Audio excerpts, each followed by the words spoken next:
पर इंसान की हरकतें कैसी हैं, इंसान कैसी बेवकूफ़ी कर रहा है। देखिए, इंसान मंदिर में जाकर घंटे और झालर बजाता है। कबीर जी कहते हैं मंदिर में जाकर के घंटी झालर बजाने की मतलब होता है तो क्या भगवान को तू आकर के जगाना चाहता है। कबीर कहते हैं कि मंदिर में घंटा झालर बजाने वाला जो इंसान है वो खुद सोया हुआ है। मंदिर में दिया लगाने वाला इंसान के हृदय में पूरी तरह अंधेरा है, अंधेरा।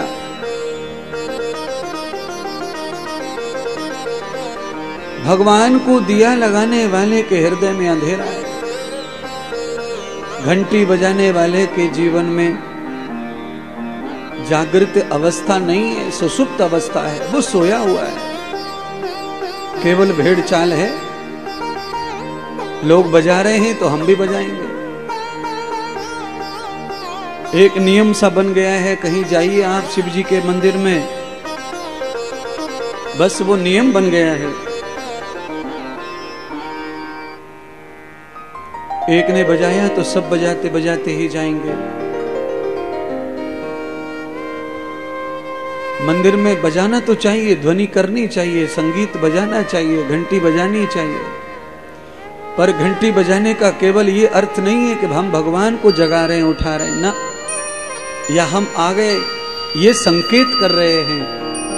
दरअसल में घंटी बजने का मतलब है कि सामाजिक इशारा है। ये स्कूल में भी पहले घंटी हुआ करती थी, अब नहीं है शायद। हमारे गुरुकुल में भी थी, पहले तहसील ऑफिस में भी घंटी होती थी, कलेक्टर ऑफिस में भी घंटी होती थी, कोर्ट कचहरी में भी होती थी। ये केवल इस बात का प्रतीक है घंटी कि अब भगवान की पूजा का समय हो गया, सब लोग जो है पूजा के लिए आ सकते हैं, मंदिर खुल गया। अब आरती हो रही है तो शंख, घंटी, झालर ये सब बजती हैं। संगीत के स्वरूप में ये पहले से संगीत है। संगीत का जब बहुत ज्यादा मॉडर्न काल नहीं था तब यही संगीत था। पहले तो थाली बजती थी, बेला बजता था संगीत के रूप में। ज्यादा संगीत के रूप में पहले मृदंग था, ढोलक भी नहीं थी।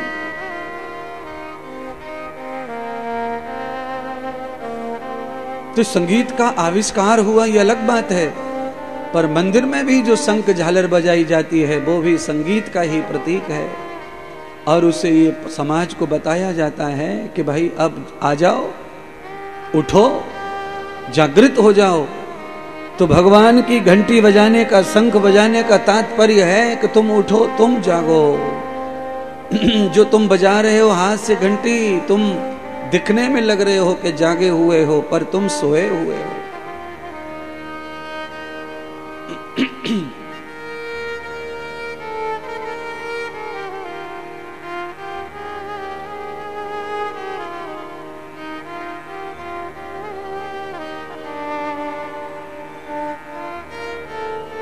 इसलिए हर एक इशारा भगवान को जो हमारा होता है वो भगवान के लिए नहीं समझें, वो अपने लिए समझें। क्योंकि भगवान तो सर्वदा जागृत है, वो तो कभी उस अवस्था में जाते नहीं जो हम उनको लाड़ देते हैं, प्यार देते हैं अपने जैसा। हम तो सुलाते, साकार भगवान की ये सेवा करते हैं, और हम उन्हें इस बात की प्रार्थना करते हैं कि अब आप स्नान करवाइए, हमसे उठ जाइए, शयन हो गया होगा। ये सारे नियम हम इसलिए करते हैं कि परमात्मा को भी साकार रूप में इस बात की खुशी मिले कि भक्त स्वयं जो कर रहे हैं अच्छे काम वो मुझे भी कराते हैं। पर इस दुनिया को रचने वाली जो परम सत्ता है उसको न शंख की जरूरत है, न घंटी की जरूरत है, न दिया की जरूरत है, न वाती की जरूरत है, न मिष्ठान की जरूरत है, न स्वर्ण सिंहासन की जरूरत है, न किसी मुकुट की जरूरत है, और न किसी की आरती की, गानों की, बजानों की जरूरत है। वो तो अपने आप में परमानंद है, उसे किसी के आनंद से आनंद न बढ़ता है न घटता है, क्योंकि वो परमानंद है। वो तुम्हारी ढोलक से प्रसन्न नहीं होगा, तुम्हारे मजीरे से प्रसन्न नहीं होगा। ये जितने भी तबला ढोलक संगीत है, ये केवल मनुष्य के हृदय को प्रसन्न करने के लिए होता है। ये तुम्हारी शांति के लिए, तुम्हारी भक्ति के लिए, भगवान के ध्यान में, भगवान की लगन में ये तुम्हारी सहायता करता है। इससे सहायता मिलती है, तुम्हारा चित्त मन अच्छा होता है। गोकुल में सुख, मथुरा में दुख, दोनों गांव में अलग परिस्थिति है। एक गांव ऐसा है जनमानस आनंद ले रहा है, और देखिए दुनिया का कोई इंसान ऐसा नहीं होगा जिसका कोई एकाध दुश्मन ना हो, सज्जन का भी, गरीब का भी, अमीर का भी। और देखिए जो लोग दुनिया से दूर रहते गुफाओं में, जंगलों में, उनके भी दुश्मन एकाध है। हमारे जैसों के कोई दुश्मन हो तो कोई बड़ी बात नहीं है, क्योंकि हम तो हर समय भीड़ में रहते हैं, पब्लिक में रहते हैं, तो यहाँ 19-20 हो भी सकता है। पर कई लोग तो गुफाओं में, कंदराओं में बैठे हैं, जिनको दुनियादारी से मतलब भी नहीं है, और अकारण ही लोग उनसे भी ईर्ष्या कर लेते हैं।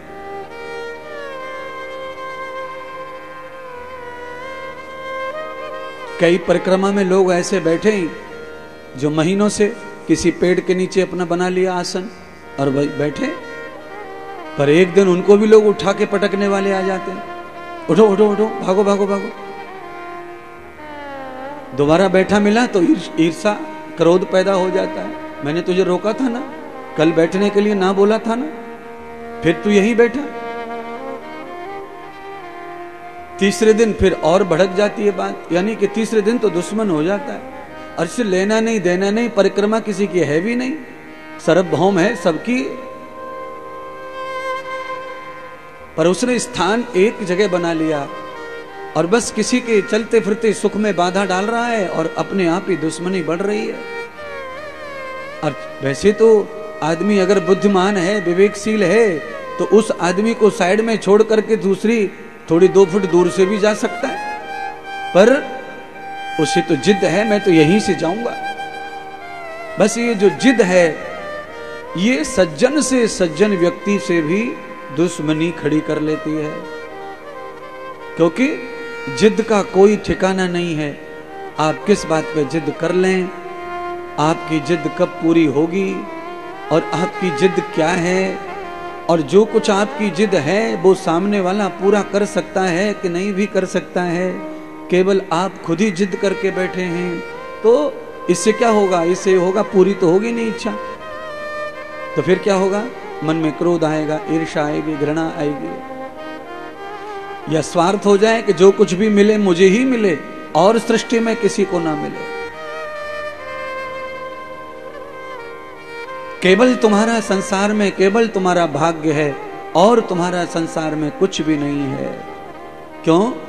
आप देखिए नाव में जब बैठते हैं तो अलग अलग जगह से लोग आते हैं नाव में, और चढ़ते हैं तो सब जो है एक जगह हो जाते हैं, और एक दूसरे की तरफ मुंह करके बैठते हैं, सामने आमने आराम से एक दूसरे का मुंह देखते भी हैं। और जैसे ही नाव किनारे पर पहुंचती है, जैसे लोग 10 दिशाओं से आए थे, किनारे पर नाव पहुंची, पार उतर गए, फिर मुंह उठा के चल दिए अपनी अपनी दुनिया में, अपनी अपनी गली में, अपने अपने मोहल्ले में, अपने अपने रास्ते में। तो कबीर जी ने कहा कि ना अपना कोई जगत में, ना है सपना कोई यहाँ।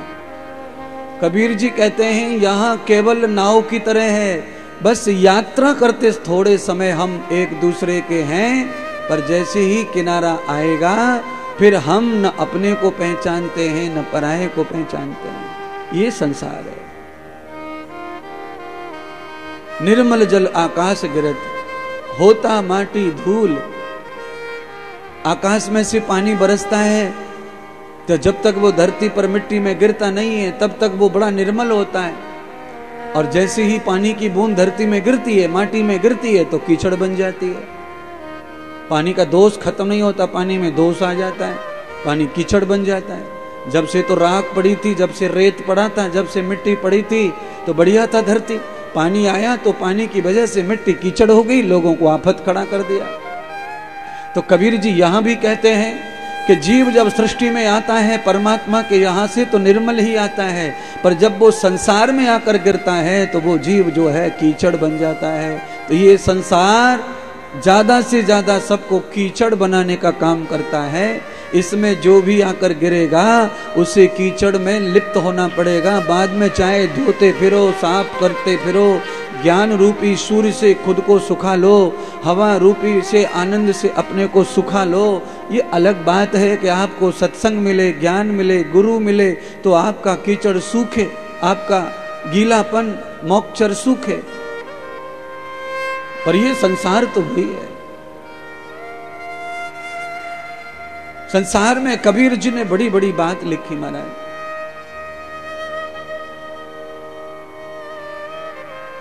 आकाश गिरत निर्मल जल,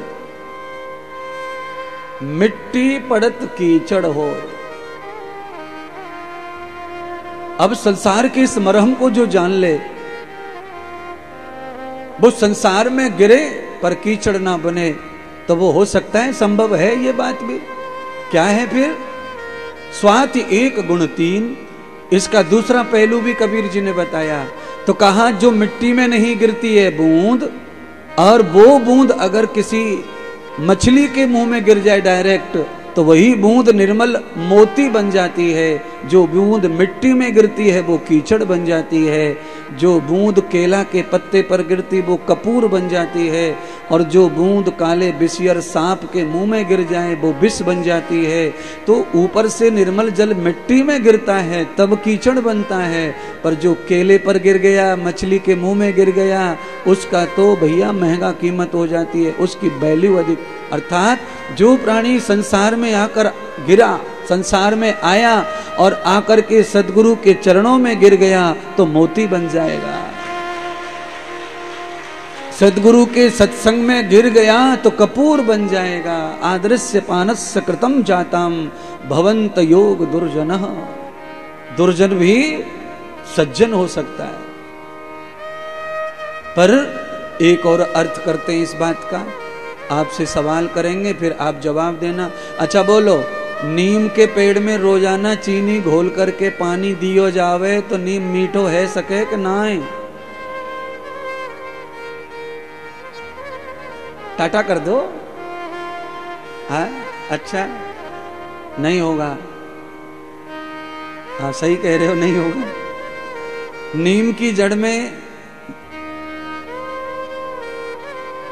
साहिवाल गाय, थार पारकर गाय, काठियावाड़ी गाय, इनका दूध अच्छा माना जाता है।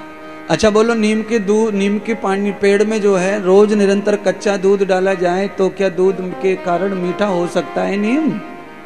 वो भी संभव नहीं है।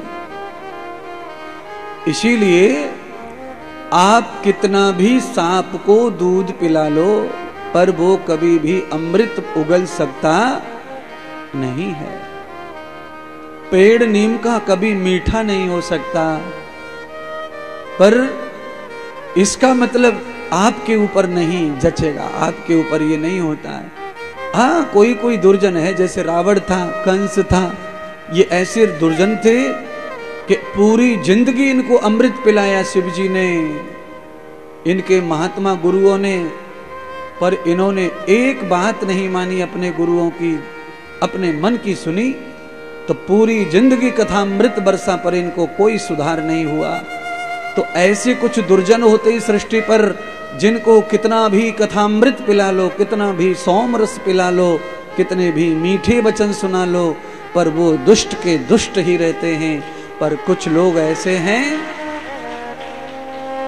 कुछ लोग ऐसे हैं जैसे पुराने लोहे की तरह। आप सब तो कैसे हैं? आप सब पुराने लोहे की तरह हैं। आप कंस और रावण की तरह दुष्ट नहीं हैं, आप पुराने लोहे की तरह हैं। थोड़े कमजोर पड़ जाते हैं, थोड़ा काई लग जाती है, पुराने हो जाते हैं। कभी कभी जहां लगाया गया वहां काम नहीं करते, वहां फेल हो जाते हैं, तो मिस्त्री आपको निकाल लेता है मशीन में से और पटक देता है कबाड़े में। कुछ दिन आप कबाड़े में पड़े रहते हैं, बाद में कबाड़े से कोई आदमी खरीद के ले जाता है, मानो लोहार ले गया खरीद के, लोहार ने आपको भट्टी में डाल दिया तो आपके अंदर वो लक्षण आ सकता है जो पहले आप में था। जब आप नए थे, कोरे थे, वही कोरापन, नयापन आप में पुनः स्थापित हो सकता है। और ये तभी संभव है जब आप लोहे की तरह हैं और आपका गुरु लोहार की तरह है। आपको बिना दया किए भट्टी में झोंक दे, बिना दया किए हथौड़ा मार दे, तो फिर आपका आकार निर्मल हो सकता है, आपका आकार साकार बन सकता है। पर उस अग्नि में जाने के लिए कोई तैयार होवे, हथौड़ी की चोट खाने को तैयार होवे, उसको तो ये फायदा मिल जाएगा। और भैया ये सब चोट कोई खाने को तैयार है नहीं, अग्नि में तपने को तैयार कोई है नहीं, तो फिर उसको ये लाभ मिलने वाला नहीं है। बूंद वही है पानी की, बरसात की, पर वो सांप के मुंह में गिर गई, चाहे हर साल गिर जाए पर हर साल ही विष बनेगा। ऐसे ही आपका भी जीवन है। अगर आपने कथा अमृत को ग्रहण किया और आप काले सांप हो, नाग नागिन हो, तो फिर ये सत्संग भी आपको मीठा नहीं बना सकता, ये भी आपको नहीं सुधार सकता। आप लोहे जैसे हो तो ये सुधार देगा, ये पिघला देगा, ये दूसरा आकार दे देगा। कैसा? जैसे लाखों लोगों को मिल गया पहले आकार, कितने सारे आकार पा गए। आनंद